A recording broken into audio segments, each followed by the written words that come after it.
Hello दोस्तों, कैसे हो। हारने की वजह भारी चुनौतियां नहीं हो सकती, आत्मविश्वास की कमी होती है। आज अपन इस वीडियो में डिस्कस करेंगे एम्ब्रियोजेनेसिस के बारे में। एम्ब्रियोनल डेवलपमेंट क्या होता है, एक एक करके बात करेंगे। शुरुआत में मैंने आपको बताया था, इससे पहले वाले लेक्चर में मैंने आपको बताया कि एक ओविल का डेवलपमेंट कैसे होता है, उसका फर्टिलाइजेशन के बाद में जो सेल की कंडीशन है वो कौन सी सेल बचती है। तो उस सेल में अपन ने ये जो बनाया था, इसमें जो जिसे अपन ओव्यूल बोलते हैं, इसमें एक पार्ट होता है जिसको अपन 3N कंडीशन बोलते हैं, जो एंडोस्पर्म था। एंडोस्पर्म न्यूट्रिटिव टिश्यू होता है जो न्यूट्रिशन देता है डेवलपिंग जाइगोट को। तो जाइगोट डेवलप होकर क्या बनाता है, एम्ब्रियो बनाता है। तो जाइगोट से जब भी एम्ब्रियो बनता है मतलब सेल का नंबर बढ़ता चला जाता है, उससे एनर्जी चाहिए। एनर्जी सप्लाई कौन करता है, यहाँ पे न्यूट्रिटिव टिश्यू जो कौन होता है, एंडोस्पर्म होता है। तो एंडोस्पर्म का डेवलपमेंट जाइगोट के डेवलपमेंट से पहले हो जाता है, ताकि डेवलपिंग जाइगोट को क्या मिल सके, न्यूट्रिशन मिल सके। उसके बाद में देखो एम्ब्रियो बन गया। अब एम्ब्रियो ये पूरा का पूरा पार्ट जाके आगे जाके कहीं ना कहीं सीड बन जाएगा। तो सीड में क्या क्या कंडीशन बनती है, एक सीड ऐसा होता है जिसमें सारा का सारा पार्ट कोटिलिडन बन जाता है, मतलब वो एंडोस्पर्म नहीं रहता, किसी दूसरी फॉर्म में वो चेंज होकर स्टोर्ड फूड बन जाता है।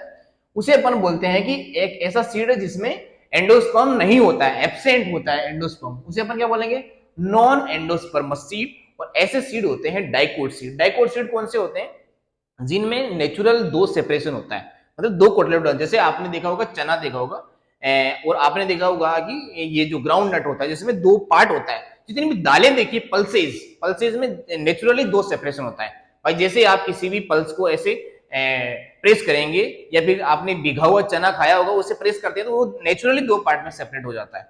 ये नेचुरल जो दो पार्ट में सेपरेशन है, ये डाइकोट की इंडिकेशन है। तो ये डाइकोट सीड होता है। तो डाइकोट सीड जो होते हैं वो नॉन एंडोस्पर्मस होते हैं, मतलब उसमें पूरा का पूरा एंडोस्पर्म क्या हो गया, यूज हो गया। इसका मतलब एंडोस्पर्म उसमें एब्सेंट है। इसका एग्जांपल आप याद रख सकते हैं, डाइकोट सीड, ग्राउंडनट, पल्सेस जितनी भी है, पी, बीन, ये याद रख सकते हैं। इस तरीके से आपको डाइकोट सीड दिखेगा, जिसमें ये कोटलेटन है, ये कोटलेटन, दो कोटलेटन दिखेंगे और एक यहाँ पे क्या दिखेगा, एम्ब्रियो दिखेगा।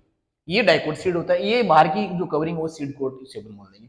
एक ऐसा सीड होगा जिसमें क्या होगा, एंडोस्पर्म है वो प्रेजेंट रहेगा, एंडोस्पर्म प्रेजेंट रहेगा, उसे अपन बोलेंगे endosperms seed. Endosperm stored food की फॉर्म में प्रेजेंट है, उसे अपन क्या बोलेंगे, एंडोस्पर्मस सीड। और ऐसा सीड होता है मोनोकोट का सीड। मोनो यानी एक होता है, कोट यानी कोटिलेडन, एक ही कोटिलेडन उसमें प्रेजेंट। यहाँ पे दो कोटिलेडन थे, यहाँ पे एक ही कोटिलेडन है, मतलब जो एंडोस्पर्म है वही है। तो यहाँ पे अपन याद रखेंगे, मेज हो गया, व्हीट हो गया, राइस हो गया, ये सारे के सारे क्या है, मोनोकोट सीड है, जिसमें क्या होता है, एंडोस्पर्म प्रेजेंट होता है। केस्टर एक सीड, ऐसा सीड है जो है डाइकोट, लेकिन उसमें क्या होता है, उसमें एंडोस्पर्म प्रेजेंट होता है। ऐसे याद रख लेंगे, मोर्फोलॉजी वाले चैप्टर में ये बात लिखी हुई है, इसलिए मैंने यहाँ पे भी मेंशन कर दी है। इसके बाद में मैंने यहाँ पे ये दिखा रखा है कि ये जो पार्ट है, इस पार्ट को अपन एम्ब्रियो बोल सकते हैं, और ये जो वाला ये पीछे वाला जो पार्ट है, इसे अपन स्टोर्ड फूड बोल सकते हैं, इसे अपन एंडोस्पर्म बोल सकते हैं, और ये बाहर इसकी कवरिंग सीड कोट हो गया। इतनी सी बात आपको समझ में आ गई होगी। एंडोस्पर्म का डेवलपमेंट जाइगोट के डेवलपमेंट से पहले ही होता है, ताकि न्यूट्रिटिव जो टिश्यू है वो न्यूट्रिशन प्रदान कर सके, न्यूट्रिशन दे सके किसी को, डेवलपिंग जाइगोट। अब मैं डेवलपिंग जाइगोट बनाता हूं। ये जो एम्ब्रियो है ये डेवलप कैसे करता है, तो इस एम्ब्रियो, इस जाइगोट को मैं यहाँ पे बाहर निकालता हूँ। कैसी सेल है, 2N सेल है, इसे अपन जाइगोट बोल देंगे। जाइगोट में क्या होता है भाई, एम्ब्रियो बना रहे हैं तो एम्ब्रियोजेनेसिस प्रोसेस होगी, मतलब एम्ब्रियोजेनी भी बोल सकते हैं, या फिर एम्ब्रियोजेनेसिस प्रोसेस से क्या होता है भाई, एक सेल में अगर सेम टाइप की सेल बना रहे हैं तो कौन सा डिवीजन होता है, तो अपन बोलेंगे बेटा जी यहाँ पे माइटोसिस। माइटोसिस तब होता है जब सेल की ग्रोथ होनी होती है, सेम टाइप की सेल बनानी होती है, सेल को रिपेयर करना होता है, सेल को रिप्लेस करना होता है, सेम टाइप की सेल बनानी होती है। ऐसे केस में कौन सा डिवीजन होता है, माइटोसिस। माइटोसिस से क्या बनता है, एक सेल से दो सेल बनता है, मतलब डॉटर सेल कितनी होती है, दो सेल। तो यहाँ पे दो सेल बन जाती है, एक सेल ये बन गई, एक सेल ये बन गई। अब ये सेल दोनों सेम टाइप की बनेगी, मतलब 2N सेल बनेगी। ये जो सेल है, इन सेल का अपन अलग अलग नाम रख देते हैं। एक सेल को यहाँ पे बोलते हैं अपन सस्पेंसर सेल। क्या बोलते हैं, सस्पेंसर सेल। एक बन जाती है सस्पेंसर सेल, और दूसरी सेल है वो बन जाती है एम्ब्रियो सेल। इसे अपन क्या बोलेंगे, एम्ब्रियो सेल। ये एम्ब्रियो सेल बन गई, एक सस्पेंसर सेल बन गई, एक एम्ब्रियो सेल बन गई। अब क्या होता है, ये एम्ब्रियोजेनेसिस स्टार्ट हो गया, मतलब एम्ब्रियो बन गया। अब एम्ब्रियो बन गया, यहां से एम्ब्रियो यहाँ पे दिखेगा आपको। तो अब आगे जब भी डिवीजन होगा तो सेम तरीके की सेल बनाएंगे, तो फिर से क्या होगा, फिर से माइटोसिस ही होगा। लेकिन अब की बार जो माइटोसिस होगा वो दोनों सेल में नहीं दिखाएंगे, अब की बार अपन एक ही सेल में माइटोसिस दिखाएंगे। तो एक सेल को अपन ऐसे ही रख देते हैं, एक सेल को मैंने ऐसे रख दिया जो 2N कंडीशन में, जिसे अपन क्या बोलते हैं, एम्ब्रियो सेल बोलते हैं। तो एम्ब्रियो सेल कुछ ऐसे रख दिया, और इस सेल में क्या होता है, बार बार माइटोसिस होता है और बार बार माइटोसिस से ऐसे सेल का नंबर बढ़ता चला जाता है। इस तरीके से सेल का नंबर बढ़ गया तो कुछ ऐसा एक स्टॉक जैसी स्ट्रक्चर बन गई जिसे अपन बोलेंगे सस्पेंसर बोलेंगे। क्या बोलेंगे इसे, सस्पेंसर बोल देंगे। तो ये क्या बन गया यहाँ पे, सस्पेंसर बन गया। इसे अपन क्या बोल देंगे, सस्पेंसर। ये सस्पेंसर सेल का माइटोसिस के बाद में डेवलप पार्ट है। ये सस्पेंसर आगे जाके कुछ ना, जैसे वो जो एंडोस्पर्म वाला पार्ट होता है उसे प्रेस करता है, जिससे क्या होता है इस एम्ब्रियोनल सेल को क्या मिल सके, न्यूट्रिशन मिल सके। अब क्या होगा, यहां से आगे जैसे चलेंगे तो यहां से आगे चलेंगे तो फिर क्या होगा, फिर भी यहाँ पे जब डेवलपमेंट हो रहा है तो सेम टाइप की सेल बन रही होती है। तो यहाँ पे फिर से क्या होगा, इस सेल में अब फिर से क्या होगा, माइटोसिस होगा। माइटोसिस से वही सेम टाइप की सेल बनेगी, माइटोसिस से सेम टाइप की सेल बनेगी। अब की बार जो सेल बन रही है वो कुछ इस तरीके से बन रही है। देखना यहाँ से, मैं इसको यहाँ पे नीचे बता रहा हूँ। माइटोसिस की जो सेल है वो कुछ इस तरीके से बनेगी। ये सस्पेंसर सेल तो है, सस्पेंसर सेल यहाँ पे ऐसे ही रुकी हुई पड़ी है, ये सस्पेंसर कंडीशन में। अब क्या होता है इसमें, ये जो ये नीचे वाली सेल है जिसे अपन एम्ब्रियो सेल बोलते हैं, ये डेवलप करती है और ये डेवलप करके यहाँ पे ऐसे डिफरेंट टाइप की सेल बना देती है। ऐसे सेल बना देती है, एक सेल, दो सेल, और दो से क्या बना देती है, चार सेल बना देती है। ऐसे ये अलग अलग क्या बन गए, न्यूक्लियस बन गए। इस तरीके से न्यूक्लियस बन जाता है। ये जो न्यूक्लियस है ये आगे जाके एम्ब्रियो बन रहा है। तो ये जाइगोट से आगे जो भी सेल हो, एम्ब्रियोनल सेल कुछ इस तरीके से दिखने लग गई। इसे अपन बोलेंगे, इसे अपन एक नाम बोल देते हैं, ये एम्ब्रियो बनने की पहले की स्टेज है, सबसे पहली स्टेज। यहां से आगे जाके एम्ब्रियो अपन क्लियरली बोल पाएंगे। तो इस स्टेज को अपन बोलते हैं प्रो एम्ब्रियो। क्या बोलते हैं इसे, प्रो एम्ब्रियो स्टेज इसे बोलते हैं। ये प्रो एम्ब्रियो है। प्रो एम्ब्रियो में क्या होता है, आगे डेवलपमेंट और होता है, वो सेल का नंबर बढ़ता चला जाता है। तो यहाँ पे आगे सेल का नंबर और बढ़ाएंगे तो फिर से क्या करेंगे अपन, फिर से यहाँ से अपन माइटोसिस ही करते रहेंगे। तो माइटोसिस करेंगे तो ये सस्पेंसर सेल पहले से यहाँ पे प्रेजेंट है, तो सस्पेंसर सेल को ऐसे ही बना के रखते हैं। उसके बाद में क्या होता है, इस सेल में ऐसे डिवीजन होता है और डिवीजन होता है। तो ऐसे ये पहले कितनी सेल थी, 8 सेल तो थी ऐसे, तो 8 सेल से ऐसे कितनी सेल बन गई, अब की बार ये और सेल का नंबर बढ़ जाता है। इस तरीके से 8 सेल से डबल हो जाती है भाई माइटोसिस। हर एक माइटोसिस का कितना रिजल्ट होता है, 2 डॉटर सेल होता है। हर एक माइटोसिस का रिजल्ट 2 डॉटर सेल होता है। एक सेल 2 सेल बना देती है। अब की बार ये गोल ऐसे स्ट्रक्चर बन गई एम्ब्रियो की, और इसे अपन बोलते हैं बेटा जी क्या, इसे अपन बोलते हैं ग्लोब्यूलर एम्ब्रियो। क्या बोलते हैं, ग्लोब्यूलर एम्ब्रियो। ये ग्लोब्यूलर एम्ब्रियो बन गया है। अब ऐसा जो डेवलपमेंट चल रहा है, ऐसा यहां तक का जो डेवलपमेंट है, यहाँ पे ग्लोब्यूलर एम्ब्रियो बना है। यहाँ पे मोनोकोट सीड और डाइकोट सीड में यहां तक सेम तरीके का डेवलपमेंट होता है।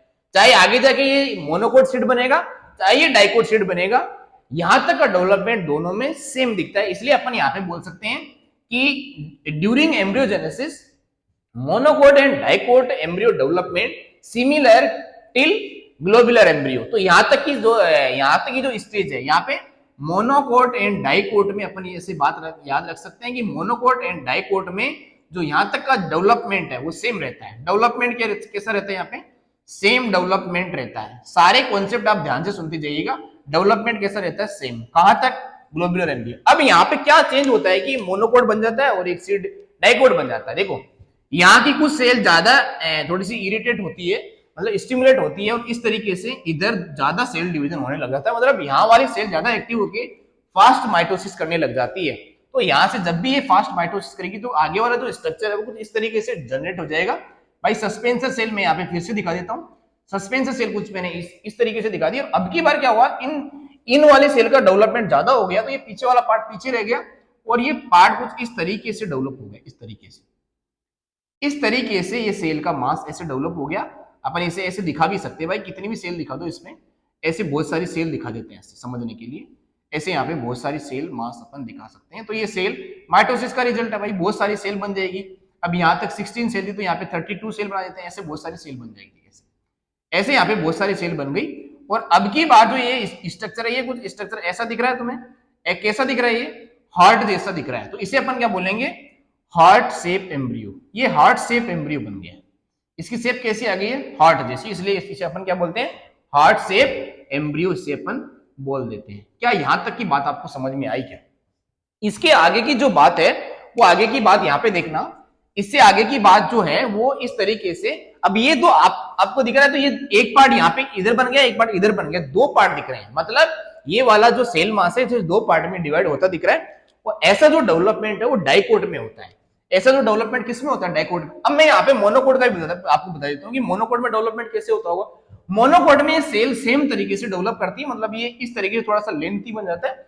तो ये सस्पेंसर सेल कुछ इसी तरीके से रहती है, सस्पेंसर सेल ऐसे रहेगी और ये वाला पार्ट कुछ ऐसे डेवलप हो जाएगा। तो ये जो पार्ट है, ये जो सेल मास है यहाँ पे, वो इस तरीके से डेवलप होता है। मतलब ये जो दो पार्ट बन, ये जो एक सिंगल पार्ट बना है, एक सिंगल पार्ट बना है और ये ऐसे सीड की कवरिंग आ जाएगी, इसे अपन मोनोकोट सीड बोल देंगे। और ऐसे दो पार्ट बन जाएंगे। कैसे दो पार्ट बन गए देखना, यहाँ पे जो सस्पेंसर सेल है वो यहाँ पे मैंने ऐसे दिखा दी, और अब ये जो पार्ट है वो कुछ इस तरीके से डेवलप हो गया। देखो इस तरीके से डेवलप होके ये ऐसे दो कोटलेडन बन गए। अब ये यहाँ पे एम्ब्रियो है और ये यहाँ पे दो कोटलेडन बन गए। तो अगर दो कोटलेडन है, इसे अपन क्या बोलेंगे, कोटिलिडन, इसे अपन बोलेंगे कोटिलिडन। तो दो कोटलेडन बन गए। दो कोटलेडन किसमें होते हैं, डाइकोट सीड में होते हैं। और अगर कोटलेडन एक ही है तो इसे अपन क्या बोलेंगे, मोनोकोट सीड बोलेंगे। ये मोनोकोट में कुछ इस तरीके का डेवलपमेंट होता है। तो ये आपको क्या याद रखना है, इस तरीके से माइटोसिस कंटिन्यू रहता है, सस्पेंसर सेल बनती है, एम्ब्रियो सेल बनती है, सस्पेंसर सेल और एम्ब्रियो सेल इस तरीके से बन जाती है। पहले सस्पेंसर सेल में यहाँ पे माइटोसिस होता है तो इसका नंबर बढ़ता चला जाता है, तो ये एक ऐसी स्टोक जैसी स्ट्रक्चर बन जाती है। उसके बाद में नीचे वाला सेल में माइटोसिस होता है, इस तरीके से प्रो एम्ब्रियो बनता है, फिर ये ग्लोबुलर एम्ब्रियो बनता है, और फिर ये हार्ट शेप एम्ब्रियो बनता है, और फिर इस तरीके से दो कोटेड बनके डाइकोट का सीड बन जाता है, और इस तरीके से मोनोकोट का सीड बन जाता है। अब मैं आपको डाइकोट का और मोनोकोट का सीड भी बता देता हूँ साथ में। तो यहाँ पे आप मेरी बात, ये वाला बात अगर आपको समझ में आए तो इसका स्क्रीनशॉट आप लेके रख सकते हैं।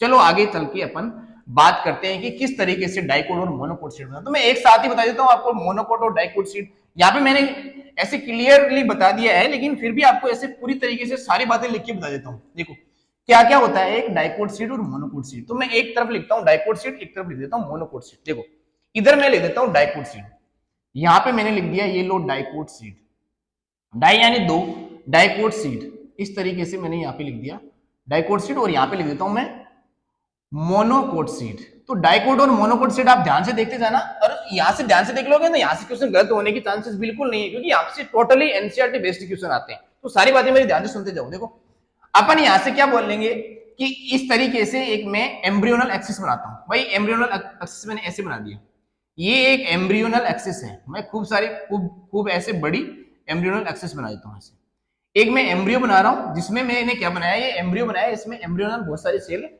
इसके बाद में मैंने क्या किया, मैंने एक कोटिलिडन बनाया। मैं दोनों तरफ ऐसे समझने के लिए कोटिलिडन ऐसे बना रहा हूँ। देखो इस तरीके से मैंने कोटिलिडन यहां से निकाल दिया, इस तरीके से मैंने कोटिलिडन बाहर निकाल दिया, इस तरीके से, इस तरीके से मैंने कोटिलिडन इधर बाहर निकाल दिया। एक कोटिलिडन मैं इधर बाहर निकाल दूंगा, देखना इस तरीके से मैंने कोटिलिडन बाहर निकाल दिया। और इस तरीके से कोटिलिडन जो बाहर निकला है वो यहां से कुछ इस तरीके की शेप बनाता हुआ निकलेगा। इस तरीके की शेप बनाई, और ये जो शेप है ये कुछ इस तरीके से मेंटेन हो जाती है, इस तरीके से ये शेप मेंटेन हो जाती है। तो यहां से क्या हुआ, ये वाला पार्ट जो था, ये वाला पार्ट कुछ ऐसा हो गया कि ये वाला पार्ट इधर चला गया भाई, ये एक कोटिलिडन बन गया इधर, और एक कोटिलिडन इधर बन गया। इस तरीके से एक एम्ब्रियोनल एक्सिस जो है, ये इसे अपन क्या बोलेंगे, एम्ब्रियोनल एक्सिस बोल देंगे।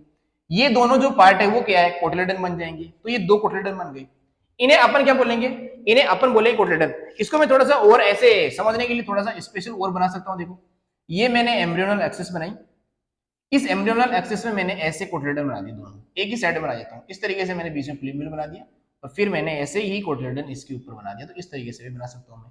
तो दोनों तरीके से आप देख सकते हैं। पहले आप डाइकोट सेट देख लो। देखो ये मैंने क्या बनाया, बीच में एम्ब्रियोनल सेल बनाया, ये एम्ब्रियोनल एक्सिस है। इस एम्ब्रियोनल एक्सिस पे क्या क्या क्या आएगा देखना, यहां से मुझे बताओ, यहां से कोटिलिडन निकल रहा है कि नहीं निकल रहा।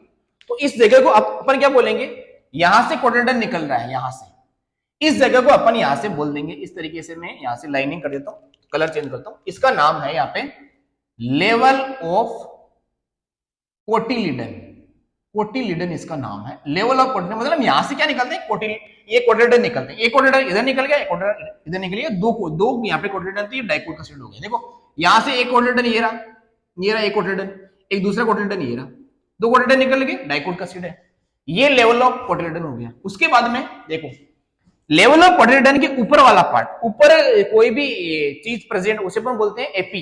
एपी वर्ड एक यूज करते हैं जिसके लिए, एपी का मतलब होता है अपॉन, अपर साइड। तो ये वाला जो पार्ट है जो इस लेवल ऑफ कोटिलिडन से ऊपर निकला हुआ, ये वाला जो ये छोटा सा चेंबर, ये मैंने बताया ये वाला चेंबर, इसे अपन क्या बोलेंगे, इसे मैं यहाँ पे लेवल कर रहा हूं, इसे अपन बोलेंगे यहाँ पे एपी कोटाइल। इसे अपन क्या बोलेंगे, एपिकोटाइल, इसे अपन बोलेंगे एपिकोटाइल। एपिकोटाइल का जो ये टिप होता है, टिप वाला पार्ट, एपिकोटाइल का जो भी टिप है, ये टिप वाला पार्ट क्या होगा, एपिकोटाइल का टिप वाला पार्ट यहां पे मैं बता रहा हूं, और इसे अपन बोलते हैं प्लीम्यूल।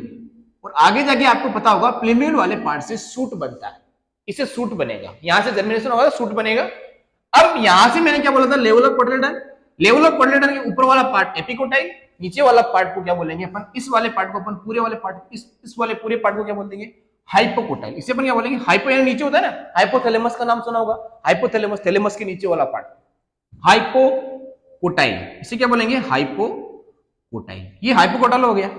Epicotyl, level of cotyledon, hypocotyl आपको समझ में आया। इसके बाद में ये जो पार्ट होता है, ये वाला जो पार्ट होता है, जो ये हाइपोकोटाइल का टिप होता है, इसे अपन बोलते हैं रेडिकल। इसे अपन क्या बोलेंगे, रेडिकल बोलेंगे। और रेडिकल से क्या निकलती है आपको पता होगा, यहां से रूट एपेक्स निकलती है, यहां से रूट पार्ट वाला जर्मिनेशन होता है। इसके बाहर यहाँ पे एक कवरिंग भी लगा सकते हैं ऐसे करके, इसे अपन यहाँ पे बेटा रूट केप बोल सकते हैं, इसे अपन लिख सकते हैं रूट केप। क्या डाइकोट सीड आपको समझ में आया क्या? अब इस सीड को अगर अपन ऐसे कवर कर दे, ऐसे कवर कर दे ऐसे, तो इसमें देखो ये वाला पार्ट हो गया एम्ब्रियो, ये वाला पार्ट क्या हो गया, एम्ब्रियो, ये पार्ट एम्ब्रियो है और ये इसका क्या है, खाना है। इस तरीके से अपन समझ सकते हैं। तो डाइकोट का सीड आपको समझ में आया होगा, नहीं समझ में आया तो एक बार दोबारा से आप रिमाइंड करके देखिएगा। ये एम्ब्रियोनल एक्सिस है, इसके बाहर ये एक कोटिलेडन बाहर निकल गया, एक कोटिलेडन इधर बाहर निकल गया, बीच में जो पार्ट बचा उसे अपन क्या बोलते हैं, प्लीम्यूल बोलते हैं। और ये यहाँ पे एपिकोटाइल है, इसकी टिप को यहाँ पे प्लीम्यूल बोलते हैं, ये hypocotyl, hypocotyl radicle, root cap. इसके बाद में मैं आपको बताता हूँ मोनोकोट सीड। तो मोनोकोट सीड में यहाँ पे ही बता देता हूँ इसके पैरेलल। मोनोकोट सीड कैसे बनेगा, मोनो यानी एक होता है। अब की बार मैं एक सीड बनाता हूं, देखो मैं पहले सीड की कवरिंग बनाया था कि आपको अच्छे से समझ में आए। ऐसे आपके एनसीईआरटी में भी ऐसे डायग्राम दे रखा होगा, एक सीड बना दिया मैंने, जिसे मैं मोनोकोट सीड बनाऊंगा। देखो इस मोनोकोट सीड के मैं यहाँ पे एम्ब्रियोनल एक्सिस यहाँ पे लिख रहा हूँ। देखो एक मैं एम्ब्रियोनल एक्सिस वैसी बना देता हूँ, ऐसे मैं एम्ब्रियोनल एक्सिस बना देता हूँ, ऐसे मैंने क्या बना दिया, एक एम्ब्रियोनल एक्सिस बना दी। समझ गई बात मेरी? एम्ब्रियोनल एक्सिस में क्या क्या लिखेंगे अपन, ये वाला पार्ट क्या है, देखो वहां से देखो यहां से क्या निकला है, ये यहां से कोटिलेडन निकला था, तो ये वाला पार्ट क्या निकलेगा, यहां से कोटिलेडन। तो ये पूरा पार्ट क्या हो गया, कोटिलेडन। ये पूरा पार्ट क्या हो गया, कोटिलेडन। ये स्टोर्ड फूड है। इसे मोनोकोट ग्रास जो होती है उसमें स्कूटेलम बोल देते हैं, तो इसे अपन क्या बोल देंगे, स्कूटेलम। तो ये वाला जो है स्टोर्ड फूड, इसे अपन स्कूटेलम बोल देते हैं। ये यहाँ पे खाना बना हुआ है, ये देखो ऐसे सीड की कवरिंग है। अब देखना इस वाले पार्ट को अपन क्या बोलेंगे, फिर से लेवल ऑफ कोटिलेडन। क्या बोलेंगे फिर से, लेवल ऑफ कोटिलेडन। इस वाले पार्ट को क्या बोलेंगे, एपिकोटाइल। फिर से वही बात, एपिकोटाइल। उसके बाद में इसके टॉप वाले पार्ट को वही प्लीम्यूल, इसे अपन क्या बोलेंगे, प्लीम्यूल। इसे अपन बोलेंगे प्लीम्यूल। प्लीम्यूल से क्या बनेगा, सूट एपेक्स बनेगा। इसके बाद में यहाँ पे आप ध्यान से देखना, ऐसी एक कवरिंग दिखा रखी है इसे। ये जो होलो ये पार्ट है जो कवर कर रहा है किसको, प्लीम्यूल को, इसे अपन बोलते हैं कोलियोप्टाइल। इसे अपन क्या बोलते हैं, कोलियोप्टाइल। इसे अपन कोलियोप्टाइल बोलेंगे। प्लीम्यूल के ऊपर वाली जो कवरिंग है इसे अपन कोलियोप्टाइल बोलेंगे। समझ गए बात? इसके बाद में अगर यहाँ पे नीचे वाला तो ये कौन हो जाएगा, ये हो जाएगा वही हाइपोकोटाइल। भाई लेवल ऑफ कोटिलेडन के नीचे वाला पार्ट हाइपोकोटाइल। हाइपोकोटाइल का जो लास्ट वाला एंड होता है उसे अपन क्या बोलेंगे, ये वाला पार्ट हो जाएगा इसका रेडिकल। ये वाला पार्ट क्या हो जाएगा इसका, रेडिकल। अब यहाँ पे रेडिकल में भी कुछ ऐसी जैसे ये मान लो रेडिकल है, ये रेडिकल है, तो इस पे भी ऐसे ऐसे सीट आएगी, ऐसे कवरिंग आएगी। तो यहाँ पे भी ऐसे कवरिंग दे रखी है, इसे अपन बोलेंगे कोलियोराइजा। इसे अपन क्या बोलेंगे, कोलियोराइजा इसे बोलेंगे। ये कोलियोराइजा हो गया, ऐसा कुछ मीनिंग आप देख लेना, कोलियोराइजा। ये यहाँ पे रेडिकल की कवरिंग है। और यहाँ से क्या बनता है आपको पता है, यहाँ से रूट बनता है, यहाँ से रूट अपेक्स बाहर निकलता है। इसके बाद में यहाँ पे ऐसा भी बना सकते हैं कि इसके बाहर भी ऐसे क्या होती है, रूट केप होती है, जो आगे जाके जब भी रूट इस सोइल वाले पार्टिकल्स में पेनिट्रेट करती है तो उसे प्रोटेक्शन देने का काम कौन करता है, ये रूट केप करता है। ये मोनोकोट का सीड है। इसे अपन क्या बोलते हैं, इसे मोनोकोट के कुछ ग्रासेज में इसे अपन इसी कोटिलेडन को अपन क्या बोल देते हैं, स्कूटेलम बोल देते हैं। इसे अपन क्या बोलते हैं, स्कूटेलम। स्कूटेलम इसे अपन बोल देते हैं। ये कोटिलेडन ही है। ये यहाँ पे एंडोस्पर्मस सीड भी है, ये एंडोस्पर्म ही है।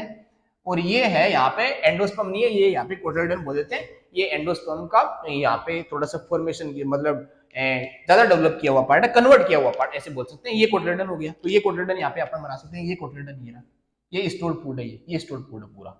ये जो मैंने यहाँ पे इससे मार्कर से ऐसे कर दिया, ये सब क्या है, स्टोर्ड फूड। और ये जो है यहाँ से लेके यहाँ तक ये वाला पार्ट, इसे अपन क्या बोलते हैं, एम्ब्रियोनल। तो एम्ब्रियोनल एक्सिस पे क्या क्या आएगा आपको याद रखना है, ये प्लूम्यूल आएगा, एपिकोटाइल आएगा, हाइपोकोटाइल आएगा और रेडिकल आएगा, और रूट के इसी लाइन में आएगी। तो ये क्या हो गया, ये पूरा एम्ब्रियो, तो इसे अपन क्या बोल सकते हैं, एम्ब्रियोनल एक्सिस बोल सकते हैं, इसे अपन एम्ब्रियोनल एक्सिस बोल सकते हैं। डाइकोट मोनोकोट का डेवलपमेंट एम्ब्रियो आपको समझ में आएगा, एंडोस्पर्म आपको समझ में आया होगा।